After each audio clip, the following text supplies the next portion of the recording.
Enneagram.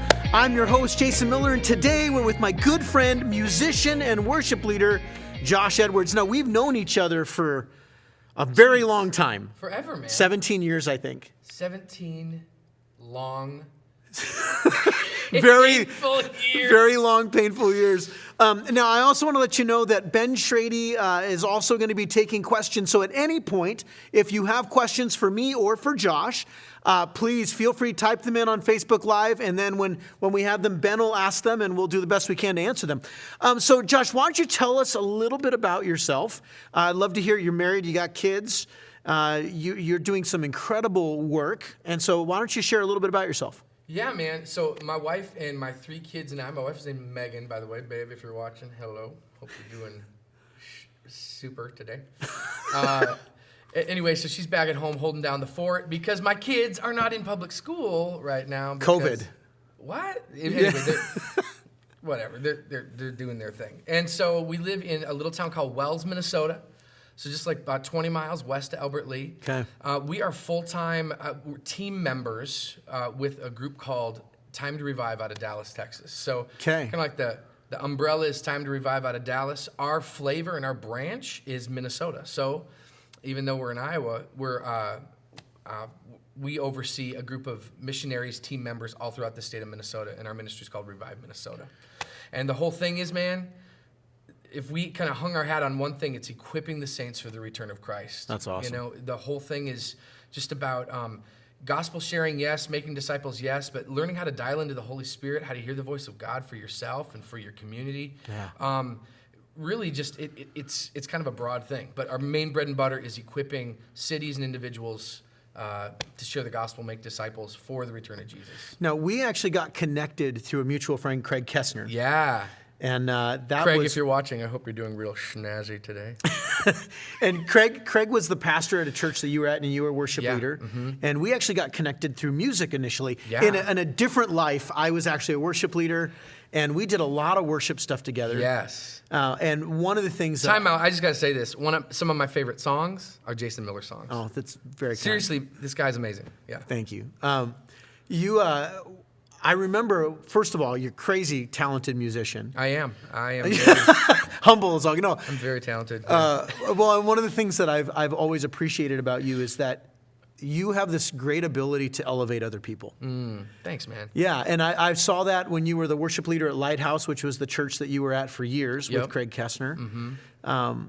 Even within my own stuff, I mean, that's kind of, you're like a super positive kind of person, but that positivity, I see it more as something where you want to help other people become who God has called them to be. And I think that's why you're doing Revive, Dude, right? Equipping, that's exactly what we're trying to do, is trying to launch people from where they're at into a fuller understanding of how they're wired as believers to live in the kingdom. Yeah. So now, a few months ago, actually it's almost probably 9 months ago, you and I met, we talked about the Enneagram for the first time. Oh my gosh. Do you remember that? I met you, I think it was in Albert Lea, right? Applebee's. Applebee's in Albert Lea. And I introduced the Enneagram to you, and you had heard about it. Yeah. And your wife, Megan, is really big into it. She's a lot more versed in it than myself, but she was really intrigued by it, and I was kind of like, what is this witchcraft?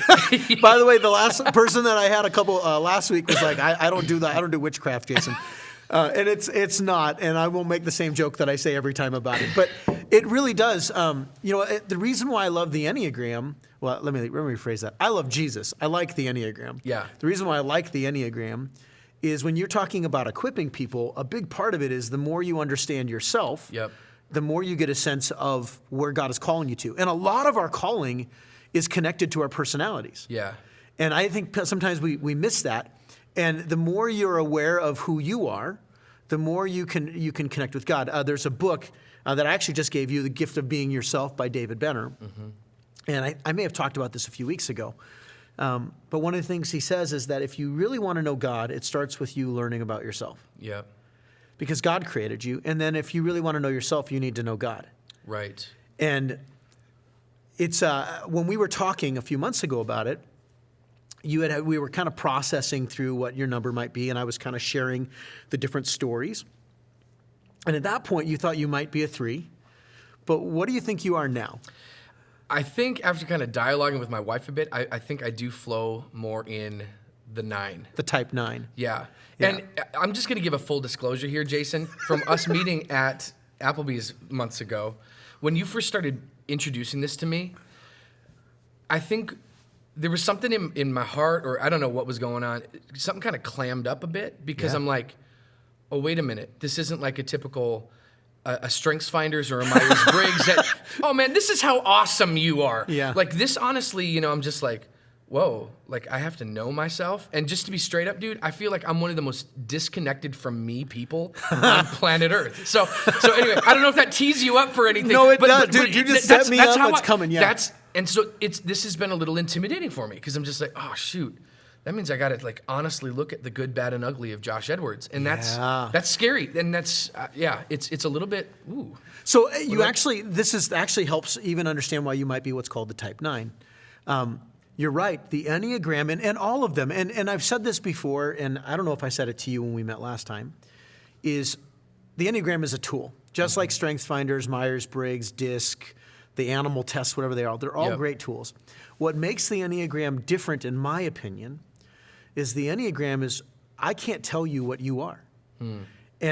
And so therefore, the only way you can really understand yourself is you have to be willing to get into those crevices, those places that you're like, oh, I don't want to deal with that. Yep. And interestingly, the type 9 is part of what's called the gut triad. Okay, so you have 3 triads, and 8, 9, and 1s are part of the gut triad, meaning they move instinct.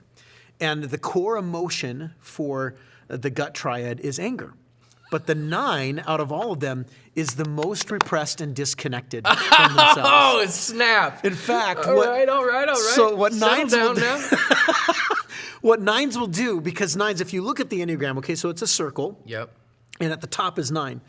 And 9s will often see everybody else's opinion before they see their own. Is that ringing? I mean, 1,000%. Absolutely. So, often people who are like, well, I feel like I'm all of the numbers except the 9. And it's because they sit at that top, and 9s do what's called merging. And so what happens with the 9 is they merge with everybody else's opinion, which is why they're called the Peacemakers. Oh, wow. Yeah, so I want to talk a little bit about from a music perspective, because I really believe, especially with you, and you moved into songwriting. Initially, when you were talking about the songs that I wrote, is because you were like, well, I don't feel comfortable writing. Like mine, I'm going to sing Jason. Yeah, right? Absolutely, man. But I've watched as your songwriting it's amazing. Really, Thanks, I love the songs that you're writing, and you've got a new project coming out, which I'll have you share a little bit about. Sure. But more of why you're doing it. When you look at music, what? I can't wait to answer that question because, and never mind, forget it. It's all good. It's a 9er. I'll just say that. It's a 9er. So when you look at music and as a worship leader, what is it about worship for you? What are you hoping to get out of worship? So I want to talk first about you. When you do music, when you're leading other people, what's happening inside of you in those moments? So I have a philosophy with leading worship of like, I really feel like God has called me to be a priest. Say more about that. To the body of the Lord. So for years, working in the Twin Cities as a worship pastor, my whole thing was, man, like, I love this text. Like, this is really cool. You guys, Ben, you guys are doing a great job. By the way, on the camera, they don't see any of this stuff above you, so they just look like you were randomly moving. What you're not seeing is a bunch of amazing equipment all around. This stuff is like, wow, what in the world? But I'm like, dude, give me a piano or a drum kit or a guitar. And my whole thing is my heart and my desire is to see people encounter the Lord. Yeah. And that's what I'm looking for too, man. When my approach to worship is, it's like a horizontal and a vertical thing of, I want to minister to the heart of Jesus first and foremost. Yeah. And then, but what I want to do with that is I want people to join that party, and I want to bring them into a place where they are encountering the Lord for Himself. So even my choice in song selection, my choice in how this new record that I got coming out, everything is based around how are people going to engage with the Lord. Yeah. So would you say, and part of what 9s are looking for, 9s want to avoid conflict. And so when you're even in worship. No, I do not. I am not looking to avoid. So like, do you want to leave right now? Too much conflict. Even from a music perspective, because, and I don't want to put words in your mouth, but one of the things that I've seen in you is it feels like even when you're leading worship, it's that you're actually trying to produce peace in people. Come on.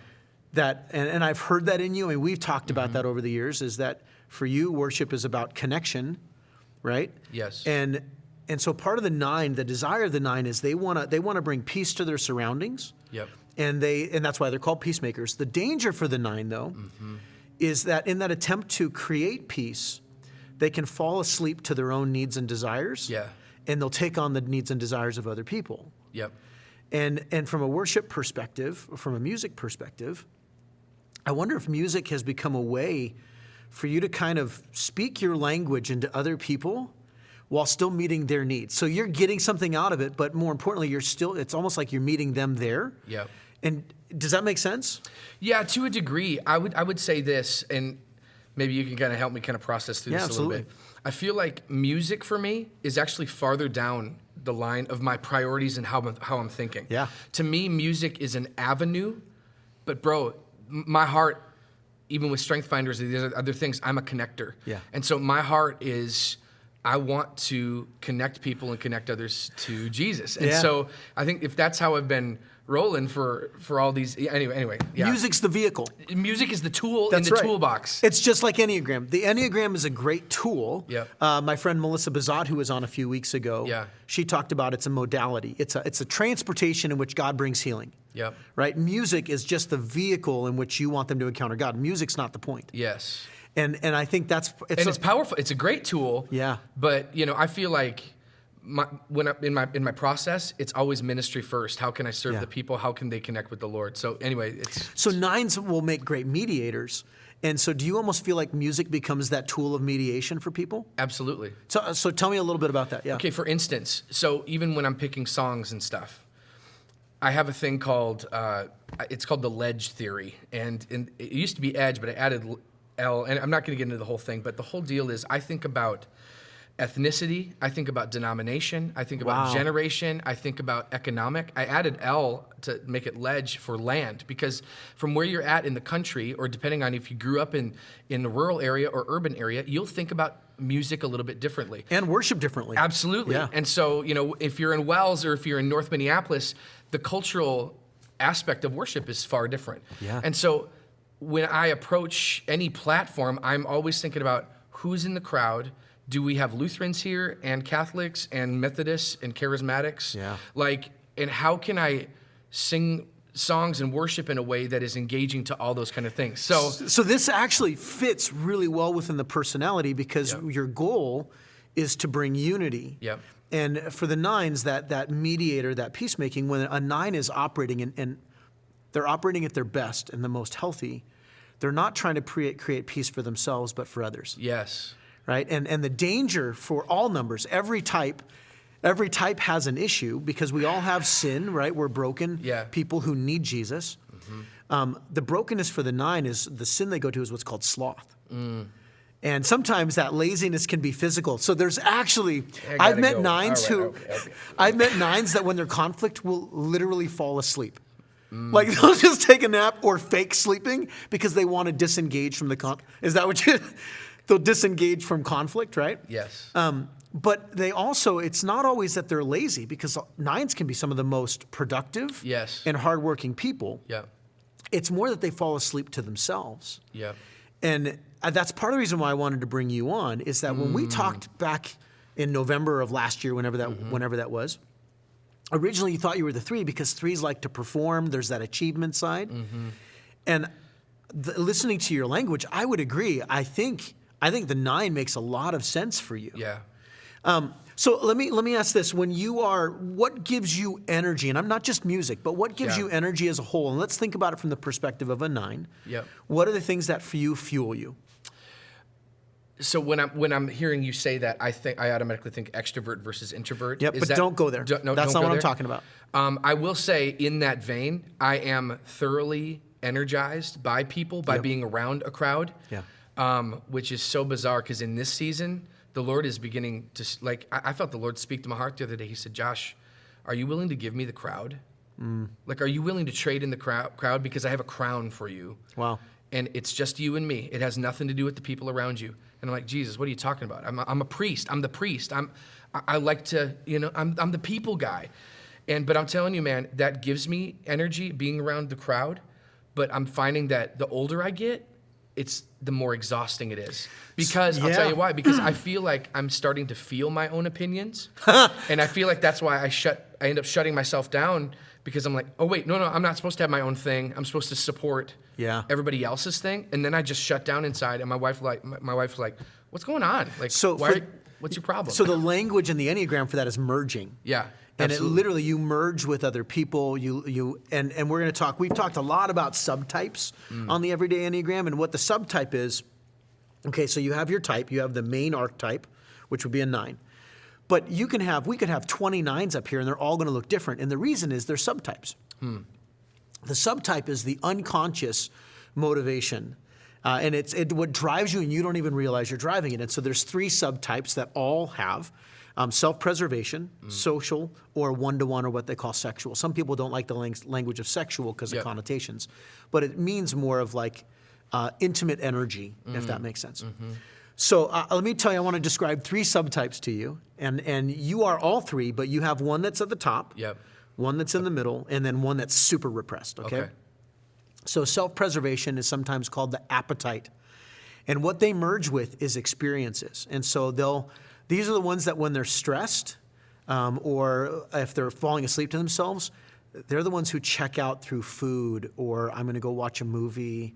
And they tend to be the most aggressive, the most opinionated, because it's about protection of self. Right. And so when stress happens, they'll immediately go to an experience that'll bring comfort, that brings peace to them. Okay, so that's the first one.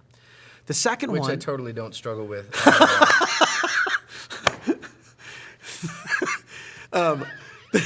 The second is called the social version, and for the social, it's a counter type, and what they do is they groupthink and they merge with the group, and they tend to be the most joyful. They use humor and lightheartedness. They can be self-deprecating at times to endear themselves to other people. Okay, all right. But what they do is they care more about the group's opinion than their own. Whereas self-preservation, you're going to merge. You might still merge with other people, but more importantly, you're going to merge with that experience. For the social, you're going to merge with the group because you want to support the group. And you're going to use humor and lightheartedness, and you'll often fall asleep to your own opinions as a social, as a counter type of the 9, okay? And then the last one is the sexual, or the one-to-one. And what they do is they'll merge all their stuff with one person. Or it might be a parent, it might be a spouse, but whatever that person is thinking, that's what they become. And that energy is all directed at them. And so what happens for them is they lose their identity and thoughts because they've connected themselves with the other person. Of those 3, which would you say best connects with you? Jeez, man. Jeez. What? I don't know. So let me ask. Okay, so because I identify with all of them. You're going to, yep. And so I'm like, ooh, what's the high ranker? In these days, I would say it's just how you just ordered them. I would say the appetite thing. I mean, it is a big thing. Like when I want to tune out, like I've gotten to the point where like my wife is just saying, hey, if you're like stressed, I just need you to tell me that, hey, I just need to be alone for a little bit and watch a movie and check out. She wants to kind of me to preemptive that, just so she doesn't take it as some kind of weird rejection, because that's how it manifests, man. That's just the real deal. Yeah. In my house, sometimes I just check out and I just pop on a movie, and so she's just needing a little bit more of, hey, to disengage. Absolutely. And here's why this is helpful, and why the Enneagram as a tool can be a great resource, is if you are aware of what you do, you now can say, I can choose to get out of the shadows. Yeah. Right? And that doesn't mean that it's wrong that you need that space, because all numbers have the thing that they need to kind of get energized or when they're exhausted. But when we use that as a defense mechanism, that's why our personalities get in our way. And so these are, if I were to say ranking-wise, okay, so you have the first one, second one, and third one. The first one is the one you're least aware of. It's there. It's an unconscious motivator that's always driving, right? The second, you see it and you actually have more control over it, because it's unconscious, but it's more of, or subconscious, but it's a little bit more visible to yourself. And the third one, you're like, well, I don't really see that a lot. If it does, it's rare, and that's the most repressed. Okay. And so what I would say is if you're Because I do see that. I mean, that's why they're all pretty like... So if you're going 1, 2, 3, here's what you might want to look at. I think you might actually be the social first, because you're like, well, that one's second on the list. Well, that probably means it's actually the one that's the most unconscious for you, subconscious. Okay, yeah. And you even said it earlier.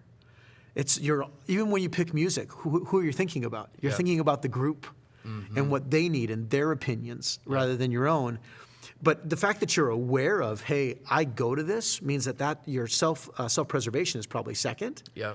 And that sexual one is probably, it's there, but it's probably buried. Yep. Right? You made a comment a few minutes ago when you said, I'm extrovert, introvert. One of the things, and I think it's important that people hear this, we misunderstand the language of extroversion, introversion. Extroversion and introversion doesn't mean you don't or do like people. It's where you get energized from. And so the language of Myers-Briggs is extroversion is I'm solar charged, right? I'm charged by the sun. I'm charged by things outside of me. Whereas introversion, it's like battery powered. Right. And if you're an extrovert, it means you get powered by other people. I'm an extrovert. So I was talking to a good friend of mine who does business coaching, executive coaching. And when I was a lead pastor in another church, I said, I've always tested super high on extroversion. But the older I get, the more I'm finding myself being introverted. Me too, absolutely. And I asked him about it, and he actually said that they've done research that shows that highly extroverted people, as they get older and have more responsibility, become more introverted because the people they're meeting with they're no longer giving them energy, they're taking it. Yeah. Because they're in different positions, whether that's having children. We have almost teenagers. Yes. Your son, our kids are about 6 months apart in age, right? Yeah. But that's part of that introversion. But it's interesting that from the 9 perspective, there's that, it doesn't mean that 9s don't like people. 9s love people. Now, some 9s are introverted, some 9s are extroverted. But if the energy comes from being around people, and you're trying to make peace, right? Well, when they start taking that energy from you, you're going to naturally go to some place to preserve. And that's why we talk about stress and security. So when the 9 goes in stress, the 9 goes to the 6. And they go to the low side of the 6, and the 6 is sometimes called the loyal skeptic. And so what they do is they see everything that could go wrong, and they get almost paralyzed, which is why it's easier to fall asleep. Why it's easier to disengage. It's too much to deal with. Yeah. And instead of peacemaking, they're peacekeeping. And those two words are very different. Peacekeeping is, right? Peacemaking takes work and relationship. Whereas when the 9 is in a place of security, they go to the 3, which is they perform, which is why I think you thought you were more of the 3. Because I think overall you're a pretty healthy person, as emotionally, at least in our relationship, I've seen that. So let me ask from some days. Well, that's all of us, right? So in the midst of COVID and everything going on, how have you found this? And you alluded to it a little bit. How have you found with the quarantine? I mean, now to make peace for you is a very different thing. Ooh, man, that's a doozy. That's a loaded one. I think for being at home actually has been really good. It's something like I'm on the road a lot. So I my typical schedule, because we go all over Minnesota. We've been working up in Bemidji and west of Bemidji and Itasca County. So we're all over the place. And so I've had a lot of times where I'm gone 3 to 5 days in a row. Was in Indiana a lot. I go down to Dallas a lot, that kind of stuff.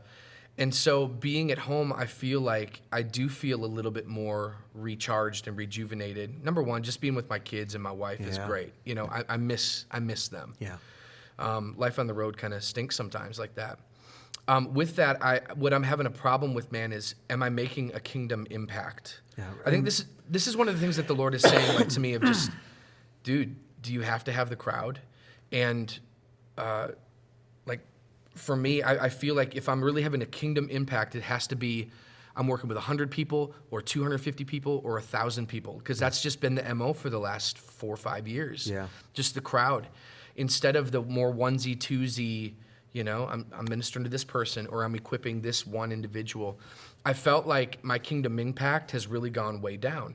And I'm just like, I feel like the Lord's just like, dude, I'm going to teach you how to restructure this. Yeah. But it hasn't been without a fight, man, because I think the crowd, I think the people, like the priestly thing. Yeah. And it's been a challenge on that level. So from a social perspective, because again, the goal of the Enneagram is not to say you're a 9. It's that this is the lie you believed. Right. Right? And so I love when people start to realize that the Enneagram is not the be-all and end-all. In fact, the Enneagram is to help you get past yourself, not to invest more into what you already think you are. So when somebody says, well, I'm just a 9, that's what 9s do, or I'm a 7, or I'm a 3, or a 2, whatever it is. Really, the Enneagram is about saying, hey, the 9 is a gift. The beauty of what the 9s bring to the world, and I think you've described it really well, is 9s are great mediators. And even the language of priest. Mm-hmm. Now, we know biblically, not everybody has a biblical background, but there were 3 primary roles in the Old Testament: prophet, priest, and king. Yep. And I identify more with the prophet side. And what I mean by that is not foretelling the future, but exhorting and encouraging people and declaring the word of the Lord. Declaring God's word, right? Declaring hope for people. That's been very important for me throughout my ministry. Whereas the priests were the intercessors. Yeah, the go-betweens. They were the go-betweens. They were the hands. So if you were to think of the prophets were the voice of the Lord, the priests were the hands of the Lord, and the kings were the feet of the Lord. Like, this is where we're going, right? Yep. And even saying, and this is why the Enneagram, I think, has so much truth to it, you've been saying all kinds of things that actually is Enneagram language without realizing it, because it gets to the core of who you are. Right. And what happens when you lose your identity of being able to be a mediator? Now all of a sudden, and that's, I think, that fight you're talking about. Yes. Like, it's like, oh my gosh, like, I can't mediate. Who am I now? Right. Is that what that's speaking to? It really points to, like, the Lord's holding up a mirror of, like, or maybe I'm just, this kind of stuff. The Enneagram really is a mirror of just, like, throwing it in your face. This is the real deal. This is the truth. And I totally resonate with what you're saying. Yeah. It's been tough, yeah. So for when you are at your best, like, tell me who you are when you're at your best. I know that's hard to talk about, and the Enneagram often talks about the dark side. I'll tell you straight up. When I'm at my best, this has been a real challenge. Let me back up a little bit. This has been a challenge being a leader of my own ministry in Minnesota. Granted, we're under people, and we're a part of a bigger, greater thing in the nation. But for me having to lead a team, dude, I didn't get into this because I wanted to lead a team and to lead people all over Minnesota. I got into this because I wanted to do some ministry with my wife. Yeah. And so the idea that I got to be the guy, like the face of stuff, is very uncomfortable for me, because my sweet spot, bro, is coming alongside a visionary and somebody who, man, we know what we're doing. And we're gonna go take the mountain. And I'm Joshua, dude. My sweet spot is Joshua to Moses, or one of David's mighty men. Like, that's how I flow. Behind the scenes, but I mean, supporting and doing whatever you need to do. But not that. I mean, behind the scenes, I guess. But hello, well, I love cameras. Look at me. I'm extroverted like that, and I like leading. I like being on the piano. I like being in front of people. But you don't have to be the guy leading everything. No, I prefer not to be. But if I can be his backup, and if I could be Robin to Batman, that's my sweet spot, man. And this whole dang season has been hard, because I feel like I've been stretched into a new thing of I got to lead. But my sweet spot and my default mechanism is I always want to go back to be that support role. Yeah. That's comfortable for me. So when we just talked, or did you want to say something else? Okay. Nope. So when you're going, that's your sweet spot, is coming behind and supportive. And behind makes it sound like you're behind the scenes. No, you're coming alongside is really, that's my sweet spot. Yeah, which, interestingly, you're really big into the Holy Spirit. And what's the Holy Spirit's role? The Paraclete. The Paraclete to come alongside, right? Yep. All that fits really beautifully within that. How about when you're at your dark side? What's the side of you when things are stressed and it's not going the way you want it to? Where do you see yourself going to? And you don't have to be, you can be as vulnerable as you want to be, but I'm not asking you to go any deeper than you want. My dark side is when I'm backing up somebody. Even with, I could be candid, with Time to Revive, Kyle Martin, who runs the ministry. There was a season that I really I had some bitterness toward him, and I needed to go to him and just confess it and kind of and air it out, because as much as I love coming alongside people, my dark side is when I actually am offended by that person, or if I have my own vision or my own opinion that kind of gets, okay, well, we're not going to do that, we're going to do this instead, and I kind of get pushed to the side, it really messes with me. Yeah. And so I get kind of down, and then I shut down, or it comes out sideways. My anger manifests.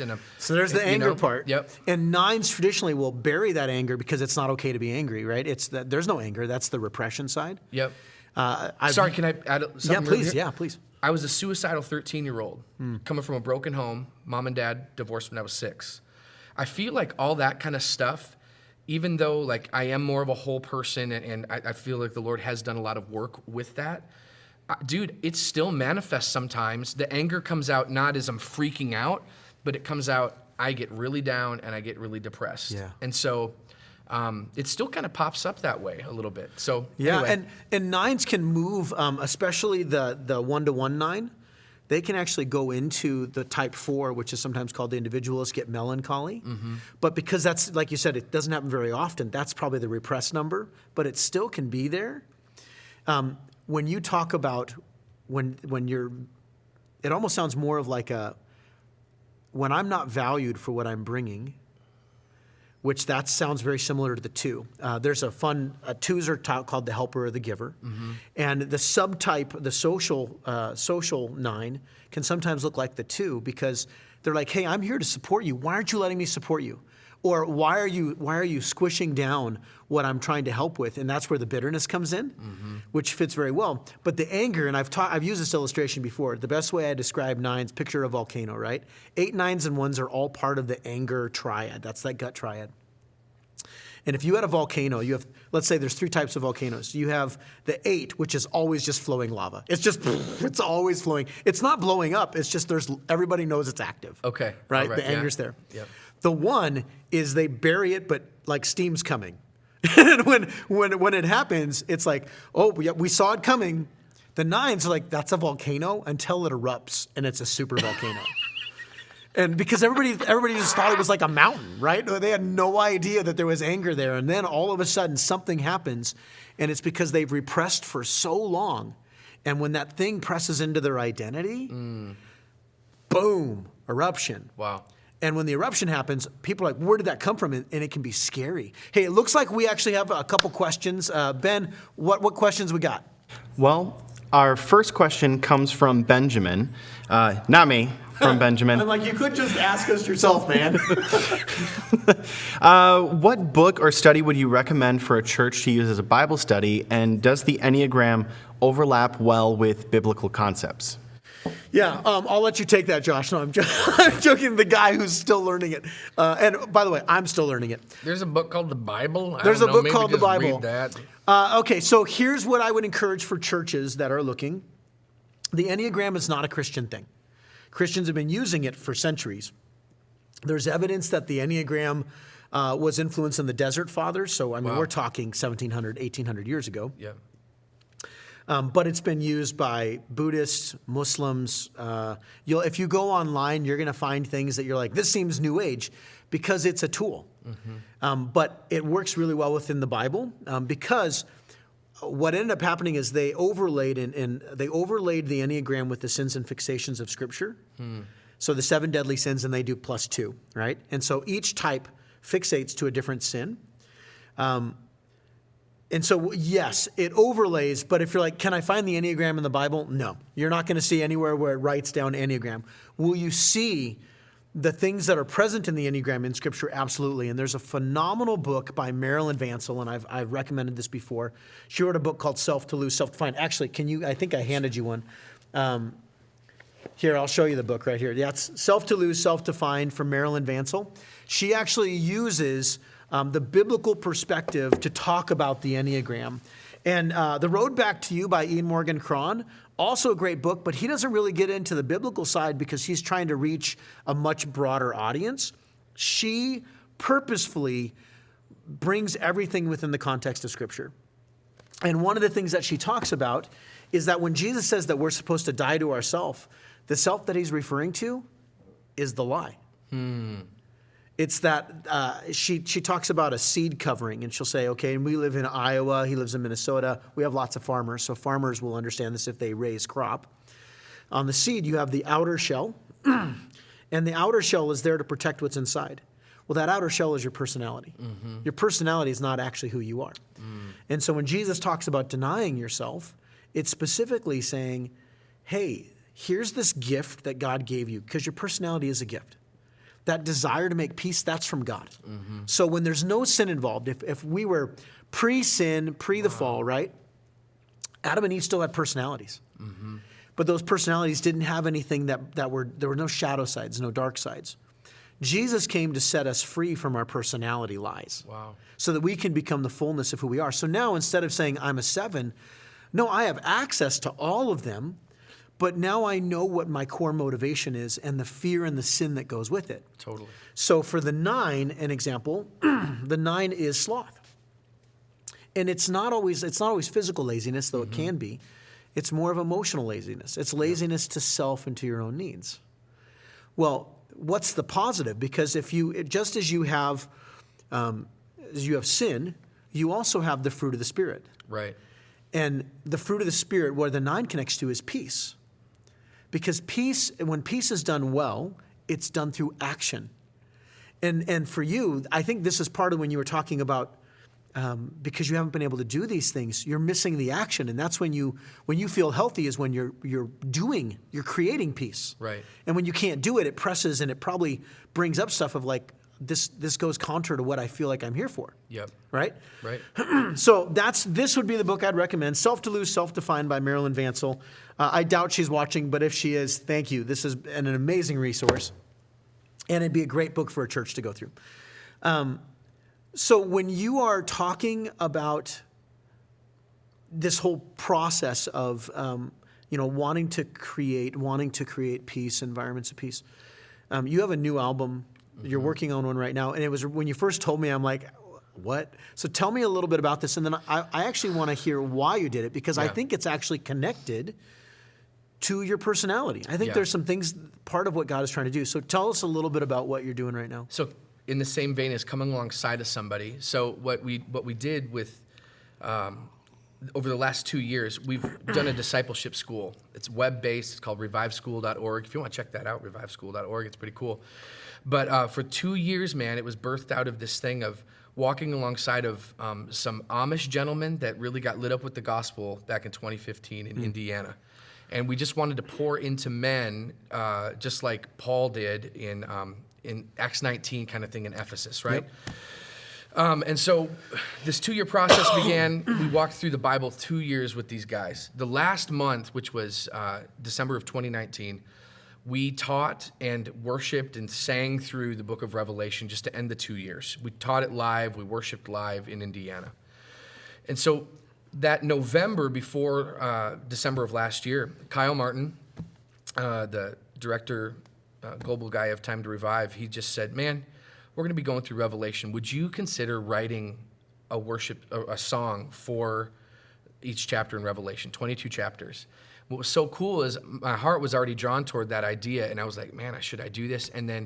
But it was really almost like, I dare you, a challenge, and I just kind of took Kyle's thing, and I just started writing. Yeah. And I'm telling you, man, I do have some music out there, and it's fine, and I did an EP back in the day at your old church that you pastored. We recorded it at our church, It was so cool, with man. David Rublid, which if he's watching, it was a great album. Rubes, Magoobs. Anyway, but it was just a great thing. But I've never really okay, I'm going to grab a hold of a challenge and really just start punching through songs. And I did, man. So I started writing December 4th. By the 31st, I had 22 songs. One I had written prior, and then one came just a couple months ago. So I have 24 tunes that I'm releasing based all on the book of Revelation. And what's the hope for it? Like, what are you wanting people to get out of it? So it was really a project to enhance Revive School. Okay. So as guys and gals now are going through the book of Revelation through Revive School, they'll have another perspective for at least the book of Revelation, each chapter, and just my own slant from it. Yeah. And so I'm really excited about. We're going to drop it July 1st, Lord willing, and we're just finishing up some tracking stuff right now. But So now it's interesting that it was Revelation, because and this is part of the reason why I think this connects to your personality. Yeah. A lot of people think, and there are all kinds of different opinions, and if you have a different opinion in mind, that's awesome. If you do, that's fine too. But the underlying theme of the book of Revelation is God finally bringing peace to the world. yeah. Like that is if you want to talk about what's the point of Revelation, it's not prophecy. It's not even all the extravagant things. Those are the underlying tones. Really, it's about God bringing peace. Yep. And that's the last 2 chapters of Revelation is Yep. shalom in the Hebrew is the word that we use. It's finally peace. Death, sin, Satan, Gog and Magog, all that done. weird stuff Yep. is gone. Did any of that play into when you were writing, when you were thinking about it? How did that desire to make peace, to mediate for people, how did that influence what you were doing? Well, so man, the project is actually called The Revelation, and every song I tried to write like, man, this points to Jesus, and the book of Revelation is actually properly titled The Revelation of Jesus Christ. That's right. And so when I was writing, the whole thing is Jesus, Jesus, Jesus. It's him. He's the Messiah. He's the beginning and the end, the Alpha and the Omega. So honestly, when it got into the Antichrist and the beast and the false prophet and all this kind of stuff, honestly, man, I went to worship in that spot. So I wrote, I'm not singing about the beast and I'm not singing about the Antichrist. That's right. But my heart went to, man, what would the martyrs be singing during this time as they're getting killed? And it was just this simple love song to Jesus. And then you got some real snarky ones, Revelation 2 and 3. Luke. I got a song called "Lukewarm Life," and it's like a Joe Cocker tune. This goes back to how I like to really branch into other areas of music to kind of be that bridge. Yeah. Because there's going to be some tunes on this. I mean. Confession, there's a couple songs that have 90s sax on there. There's one. I was waiting for Kenny G to come out. Yeah, but here's the deal. I didn't want it to be, number one, I don't want it cookie cutter Christian radio because I'm trying to reach a broader audience. I'm trying to reach into the African-American community. That's something that's interesting. And let's just be honest, you have a gospel soul, man. I am. You are straight I gospel. Like if we could have your Hammond organ up here, you'd probably be playing as we were talking and going, yeah, absolutely. You've got that very much. But to answer your question, man, the whole thing was I want people to encounter Jesus in this through this music. And why? And that's really what I want to get to why do you want them to encounter Jesus? Because he's everything. He's my everything. He's the beginning and the end. And man. I'm going to speculate. Yeah. Is it because ultimately the peace that people are looking for is only found in Jesus? That's my story. Yeah. Yeah, absolutely. And I don't know how comfortable you are. I mean, do you want to share a little bit about your story? And because one of the things we talk about with the Enneagram is that, and share what you want. Yeah. Your story didn't give you your personality; it revealed it. Yeah. And this is why you can have 4 people who were raised in the same house who have different personalities. Last week was the exception. We had 2 twins, and I thought for sure 2 twins. I just need to say twins, because to say 2 twins is redundant. Yeah. Or we have 4 people. Yeah. Right. Yeah. And they were both 6s. But the story reveals your personality, because how you perceive the world is the result of your personality. Yeah. Yep. So is there anything you want to share that you'd feel comfortable sharing just from what you grew up in, and how did your personality reveal itself in that? Yeah. So I don't know if my folks are watching this right now, so whatever. But this was my reality when I was growing up. When my mom left when I was 6, which my brother and I lived with her, so it was kind of she was a single mom for a little bit. She got remarried. My dad got remarried pretty much right away. And I took the role of the peacemaker. Yeah. And I would tell, and much to my chagrin and my parents' chagrin, I would tell my dad what I thought he wanted to hear. And it ended up blowing it up in my face. And I'd tell my mom what I thought she wanted to hear. And it ended up blowing up in my face. And it got to the point where I was literally trying to, my dad, he's worked through a lot of this stuff now, but, he'd say a lot of tough things like, man, are you going to choose me or your mom? And when you're hurting like that, like I said, Dad, if you're watching, we've talked through this. There's a lot of There's grace healing there. Like the Lord has brought so much healing. Yeah. But where he was coming from, man, that would cripple my heart, because I'm just like, Oh, no, Dad. Yeah, I'm loyal to you. My mom, when she would say comments like that, I'm like, no. And I would try to be that mediator. And now you can't be that, because if it's choose me or her or choose this person, it doesn't work. Because you're going to hurt somebody, and that goes so counter. Yep. And again, you're speaking the language of the Enneagram without even realizing it. Because at the 9, if you're always trying to satisfy everybody else, the reason why it blew up is that you actually weren't being you. You were being what you thought they needed. So it looks like we have another question. Yeah. So Ben, hit me with the question. Yeah, this one comes from Angie. The question is it possible for a 9 to keep the peace and still be able to find themselves? Oh, so, okay, I'm going to ask you as the 9, because I'm not a 9. How do you keep peace and still be honest with yourself? And I've seen that in you, and you've talked about it, but I'd love for you to answer that if you feel comfortable with it. It's really kind of coming to the realization at the end of the day, I am not the source and author of my parents' peace. Oh, yeah. I'm not the source and the author of my wife's peace. Yeah. Like, kind of coming to that realization that, okay, I can do the best I can and I can still be that peacemaker and stuff, but it doesn't hinge on me. Dude, one of the biggest things that we do when we come into cities is we try to bring the local church together. I'm talking cross-denominational lines. That's 70% of what I do is bringing churches together, which is a freaking nightmare. Sorry, everybody. Churches don't get along. It's hard. I mean, it's the weirdest thing, It's really, really hard. And it's the joy of my life, and it's the bane of my existence, Jason. If I'm real, I've walked away from a lot of cities with my heart broken because my one desire is to see people united in Christ, and they can't do it. Because they're too charismatic or they're too traditional. And it hurts my heart, dude. And God, I didn't expect to cry, but you're welcome. It's really hard. It's really, really hard. So I think even with churches, I've come to the place like I can bring peace, or like I can bring what I got, and if people don't want it, and if people don't want to really move forward, that it can't hinge on me.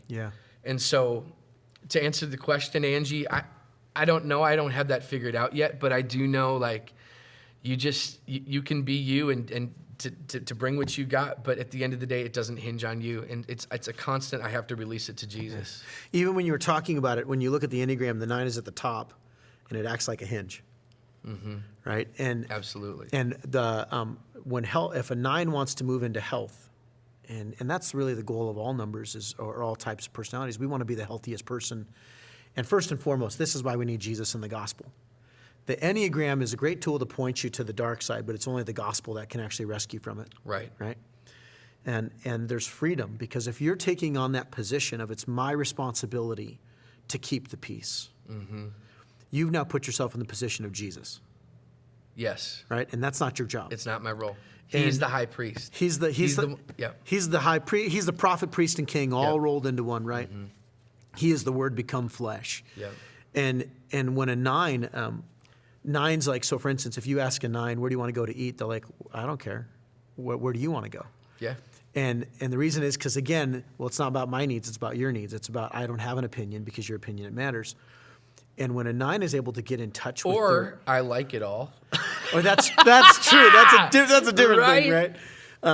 When a 9 is at the point of recognizing that it's not their responsibility to keep the peace. Making peace is relationship based, and making peace requires other people to be invested. Keeping peace is it's all on you. Right. Making peace is you saying, "Hey, I can do my part, but you have a responsibility to come to the table." And you, I mean, even think about it from a worldly perspective. You know, the reason why we have ambassadors, mediators, is they're there to get people to the table. They use their relationship to get people to the table so they can talk. And you'll lose, when you're keeping peace, you'll lose your sense of self because your identity is found in what you're doing and trying to make sure the boat doesn't rock. And imagine if you're standing in a little lifeboat and all you're doing is you're trying to keep it steady because you don't want people to fall out. Well, who's the person who's going to fall out? You. Right. Because everybody else is sitting down. You're the one who's standing up trying to keep the boat from moving. And whereas making peace is not a denial of your opinions and thoughts. It's when you share your heart. Which is why the 9 goes to the 3. They go into the heart triad. And that's why you got emotional. Because it's that you have that connection to that heart. And when you don't see unity, and unity is part of the desire of peace, right? That's part of the desire for the 9 is they want unity. Why can't we just all get along? Yeah. 9s are the ones who, that when everybody's fighting, are like, why are you fighting? This is stupid. Like, just get over yourself. Yes. And the problem with 9s is they've gotten over themselves too much. So much so that they've lost their voice. Right. And that's why I asked the question about the music, because music provides the vehicle for you to share your voice. And music has this powerful ability to bring people to the table who would never talk, but they'll listen to a song. Right. Right? I find it interesting. You'll have somebody who's, old school Lutheran or Baptist, and you'll have somebody who's part of a super charismatic church, and they both might like Led Zeppelin. Right. Yeah. Right? That's something. Absolutely. And that's part of the bridge of music. And I loved when you said, music is not, it's the tool. Yeah. It's not the thing. Like I've never seen your identity as a musician. I've never seen you being like, I don't even call myself a musician. Yep. Yeah, and that's because it's the vehicle. Yeah. And now when you're able to leverage that, and I think that's why music has been such a powerful platform for you, is it can bridge a gap in a way that few other things can. Right. And worship, I remember you and I, my wife was part of a women's ministry at Community of Hope, and we did that worship time together. That was good. And this goes back to that supportive stuff. Dude, you're a far better musician, singer, worship leader than I am. And yet you were like, dude, I'll just play the cajon. Yeah. Right? And you sang with me, Yeah. and your sole concern was not even about elevating me. It was the entire time was, is this going to engage them? Yeah. And I still think about that time leading worship because I've seen you do that in so many different settings. Yeah. And even with your album, and that's why I was asking, Revelation is such a weird thing. It is. Unless you see it as the perspective of God bringing peace. Yeah. And so it makes perfect sense in that vein that even when you're like, I'm not going to talk about the beast, who cares about the beast? Yeah.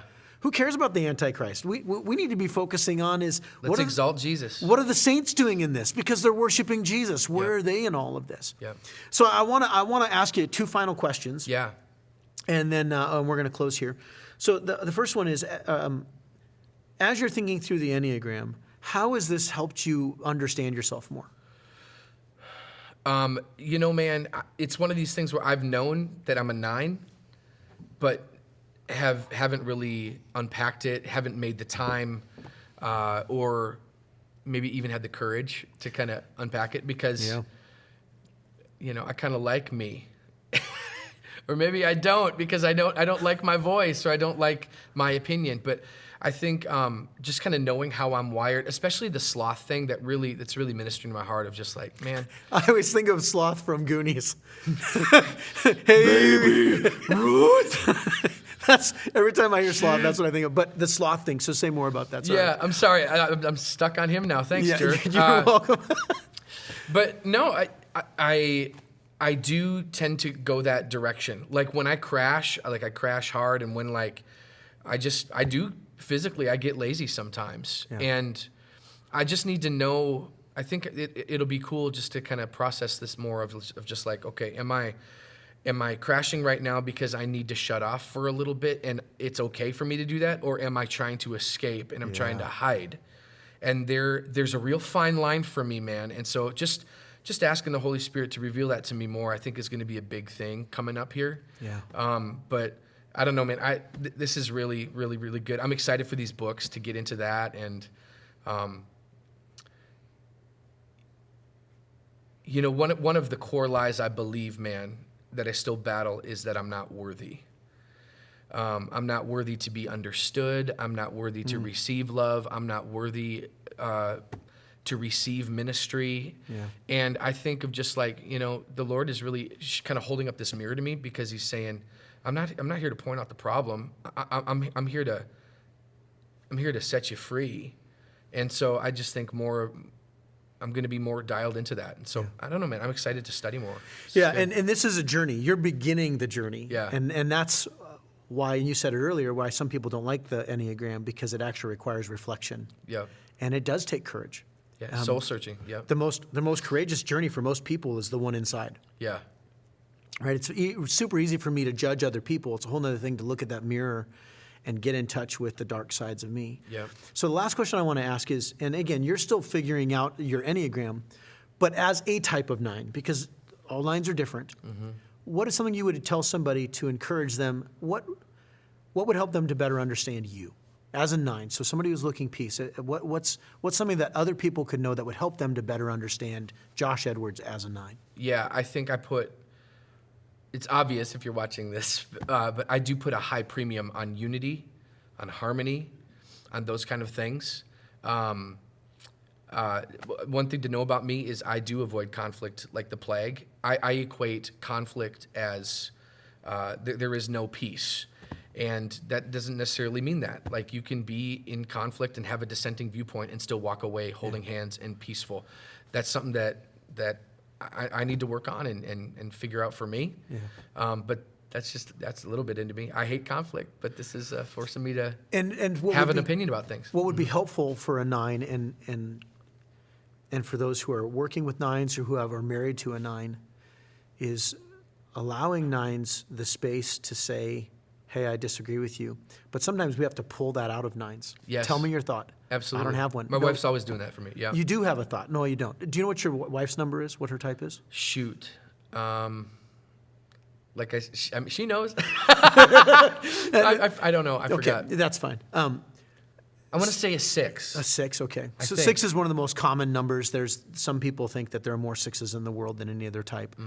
But one of the things that, and you just kind of alluded to this, is that because 9s want harmony, that fear is that there's conflict, it's a lack of harmony. But sometimes the only way to get harmony is through conflict. And for someone to walk beside a 9, I think it's incredibly helpful to say, hey, I still love you.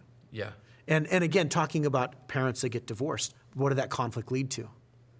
Dissolution, which is the fear of, oh my gosh, conflict is going to lead to divorce. Yeah. And maybe literal marriage divorce or divorce of friendship.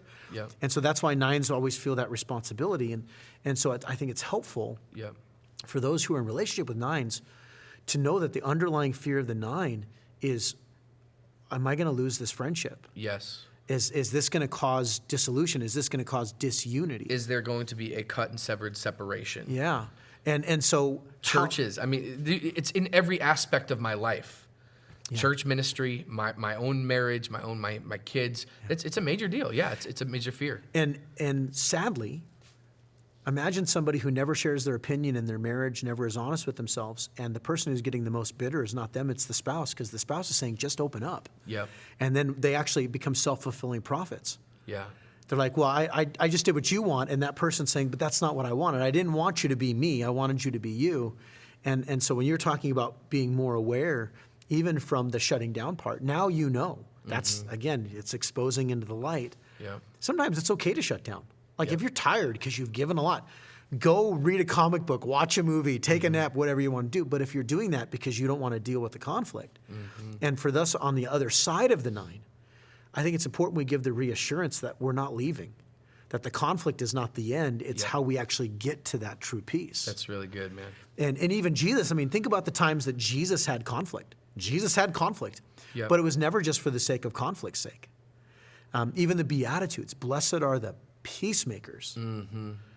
And in that, there's that fear within the 9s, and every number has that thing that they don't want to face, right? So for those who are coming alongside of you, it's helpful for the 9 to know, I'm not going anywhere. You can express your opinion. It can be different than mine. Yeah. And also, your opinion matters. And because of the work that you've done with Revive and the relationships that you've built throughout the country, your voice is needed now more than ever. Right. Because you have equity. You've done the peacemaking because of who you are, right? Your music, your personality, you've built these great relationships. And for you to hide your voice, well, you're putting it under a bushel. You know, you're not going to let your light shine. Yeah. And that's how you shine, is by coming in, because you have done that work of loving people, of being that bridge.